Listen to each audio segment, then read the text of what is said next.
নিয়ে চলে এসেছি ইভিল আইসের পার্ট 2। সো দেখো, কাগজগুলোকে অনেকক্ষণের ভিজে রেখেছিলাম, তো নরম নরম হয়ে গেছে। তো এখন আমি কাজটা অনেক সুবিধাই করতে পারবো। তো প্রথমে তো নীল কালার দিতে হবে, তো আমি আলাদা করে কাগজগুলোকে আলাদা করে নিচ্ছি যাতে আমি নীল কালার দিতে পারি। তো এখানে নীল কালার দিয়ে দিচ্ছি, কিন্তু আমি এখানে সব থেকে বড় ভুলটা করে ফেলেছি। তো দেখো, নীল কালার আমার কাছে অতটাও ছিল না, তো তাই আমি ভাবলাম যে একটু কালো কালার দিয়ে দেবো। তো এখানে ভুল হয়ে গেছে, কালো কালারটা আমি এখন দিয়ে দিচ্ছি। তোমরা দেখো কি হয়েছে আমার সঙ্গে। তো আমরা তো জানি কোনো কালারের উপরে যদি কালো কালার দিই তো একটু গাঢ় গাঢ় হয়, তো আমি সেই পদ্ধতি অবলম্বন করে আমি কালো কালারটা দিতে যাচ্ছিলাম।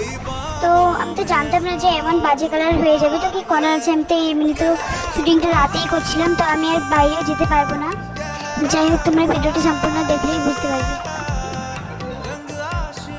তো এখন আমি ব্ল্যাক কালারটা দিয়ে দিচ্ছি। দেখো, হয়তো কম করে দিলে কালারটা ভালো হতো, কিন্তু আমি অনেক বেশি করে দিয়ে দিয়েছি, তো কালারটা এতটা বাজে হয়ে গেছে।